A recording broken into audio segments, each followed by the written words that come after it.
Hello, I'm Ken Pugh. I have been an active, involved member of Dayton Avenue Presbyterian Church for close to 50 years. I was the treasurer of the Montessori School, Dayton Avenue representative to the Self Development of People Committee, youth advisor, elder, deacon, usher, sound technician, and gospel choir member. Over the years, my family has been deeply ingrained in the life of DAPC, as we like to call it, as witnessed by our involvement in numerous confirmation classes, youth groups, baptisms, weddings, choirs, and funerals. In fact, the last service to be held at the church was the funeral for Regina, my wife of 45 years, on January 5th of this year. Needless to say, the closing of the church has been very traumatic to us all. However, we are a resilient and future-oriented group of church people and come before you today to make some requests of the presbytery. But first, allow me to give you a little history about our church. Presbyterian Church organized as a congregation in 1874 at the corner of Dayton Avenue and McCubbin Street in St. Paul, Minnesota. There was a wood frame church for services and an addition added for Sunday school. These buildings soon became inadequate, and Cass Gilbert was engaged to design a new building in 1885. It was one of his first major commissions. Construction began in 1886, and the finished building was dedicated in 1888. The old wooden church was remodeled and used as the Sunday school. By the next year, the Sunday school had outgrown their space, and Cass Gilbert was again engaged to draw plans for a building that would house an assembly room with classrooms on the main floor and a kitchen and dining room in the basement. This beautiful building has been in constant use as a Presbyterian church since 1888 until January of 2019, 131 years. In June of 2019, it was sold to a private business person who will renovate it to accommodate adult and child daycare, an event space for community gatherings, and a personal apartment. The exterior of the building, including the stained glass windows, is under historic preservation protection. Well, that's the physical structure of Dayton Avenue Presbyterian Church. There's more to the church than that. There's carrying out mission and ministry in the inner city. In recent years, the church has been a home to a Montessori school, as I mentioned before, Boy Scout troops, a clinic for young mothers, a food shelf for people with AIDS, WIC services, anonymous groups, adoption services, and many other worthy nonprofits.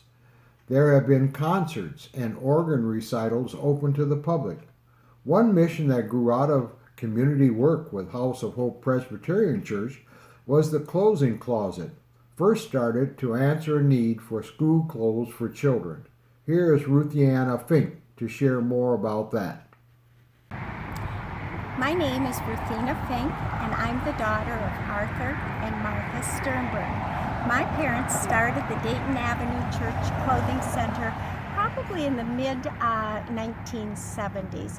This was a time where schools were being integrated, and there were a number of the families from the area of the church that were being bused to schools outside of the area, to more middle-class areas, and we learned that some of the students, the young people, didn't feel totally comfortable in the clothes that they had when they were in the same classroom as those from the more middle-class schools.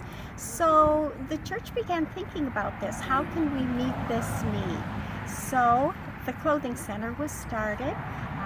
Clothes were donated, the doors were opened, and one of the things unique about the church clothing center was that anyone was welcome. You didn't have to have an ID, any kind of documents, any proof of citizenship. Everyone was well respected, and encouraged to come and shop. Over the years, there were some wonderful volunteers, Elaine Ullman and Kathy Lawhead, and I think you're going to hear a little bit from them right now. Hi, I'm Elaine Ullman, and this is Kathy Lawhead, and along with Sharon Gagner, who couldn't be here today, we were the last leaders of the clothing center. As one shopper wrote for us a thank you note, he said, "Thank you all for being good and so nice, and thank you for treating us right. Thanks for being a blessing." Clothing Center truly was a blessing for me as I got to know shoppers and volunteers, shared sorrows and joys, and always, on reflection, felt good about what I was part of. Hello, I'm Diane Fulmer. I joined Dayton Avenue Presbyterian Church in 1974. One of the programs that sprang from the community action of Dayton Avenue is People Incorporated. To look at People Incorporated today with a $50 million budget and 65 programs in mental health, it's hard to believe that that organization started around an old wooden table in the basement in the kitchen of Dayton Avenue Presbyterian Church. The men were neighbors of the church who were trying to recover from the ravages of life and the horrors of wartime military service. There were very few programs in the late 1960s to help people heal and get on with their lives. Of a community around that church. Not long after, Harry was offered a large home down the street from the church, and that became the first group home of what was to become People Incorporated.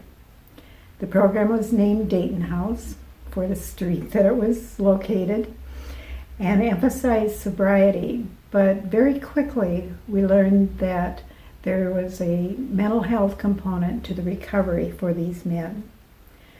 The concept of dual diagnosis was not very common in those early days. The second program of what was to become People Incorporated was a group home for youth in mental health.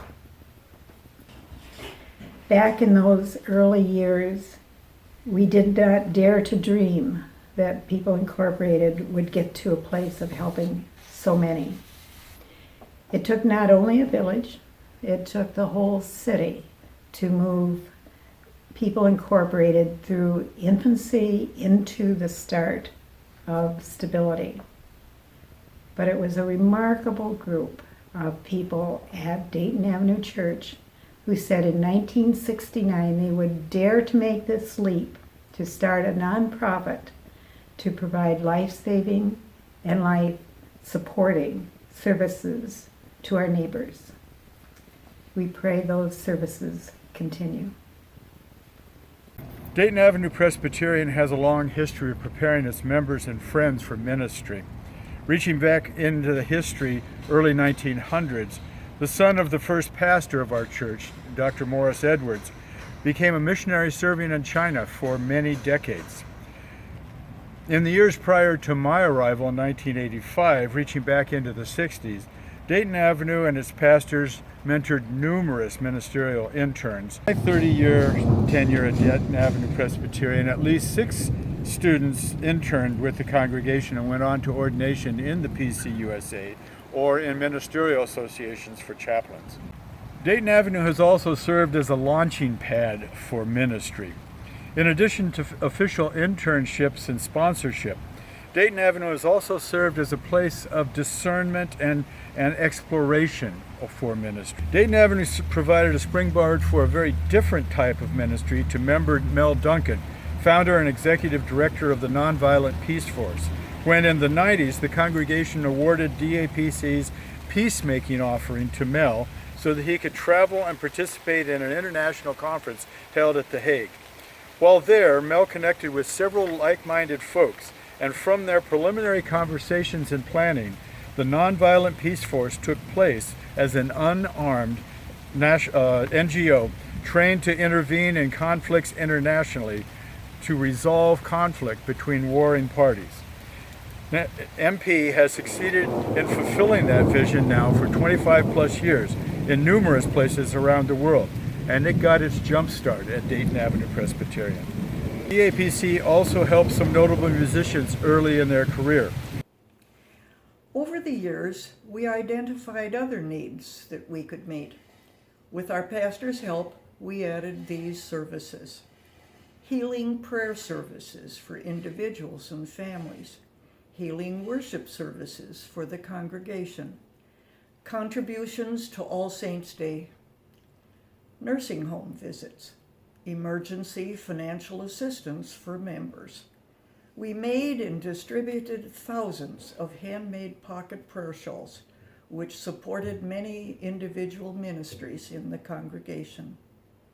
We made large prayer shawls and lap robes for members suffering loss and long-term illness.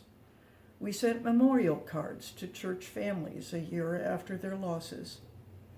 Active in the DAPC Players, provided leadership and volunteers to Liberty Plaza.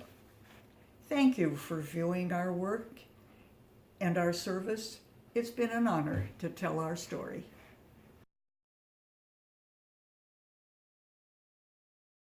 We are at Liberty Plaza Housing Complex, a couple blocks from what used to be Rondo Avenue is now Highway 94. In 1969, this became an affordable housing complex sponsored by Dayton Avenue Presbyterian Church. And in the late 60s, this neighborhood became a war on poverty transformation. And so Dayton Avenue Church, along with some other churches, chose to participate in this. We got a loan from the Housing Urban Development. Dayton Avenue had already been active in trying to ease the transformation from deteriorated affordable housing, and it really became full, which it is today, with the first refugees that came to Minnesota. Our church sponsored, along with McAllister Plymouth, the first Hmong refugee family to come out of the camp into Minnesota, and we housed them in a townhouse right over here, a household of 10. They came straight from Thailand, one overnight stop, and then into the apartment here in February in the middle of the winter. And the plaza now has a lot of refugees from East Africa. In fact, 90% of Liberty Plaza is East African now. Of those, the majority are Somali, but there are also some Ethiopian that live here.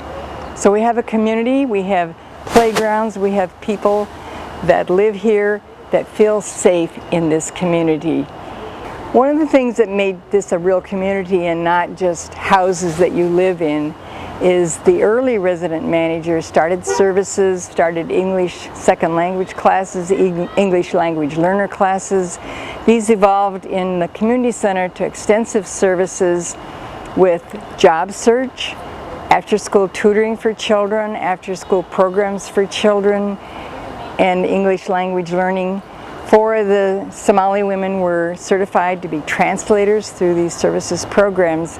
Quincy Housing Development Corporation decided last April it could no longer try to find the money for services. So all of a sudden, all these programs that make this place a community and help the people access the outside world, they were lost.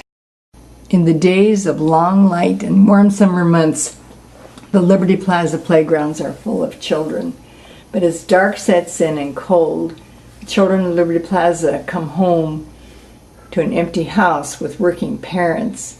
They and their mothers and fathers are asking us to restore the services of after-school programs, of English language learners, of job hunts. We hope that our legacy as a congregation can be used in part to help get these services back to the housing project that they call their neighborhood. Mahmoud speaks for other neighbors in his area. My name is Mahmoud Kanyare, and I lived in this neighborhood for about 4 years. There are many positive things about this neighborhood. One thing that I see that's very positive is the diversity. people from different countries who come together and share the neighborhood together. Thank you.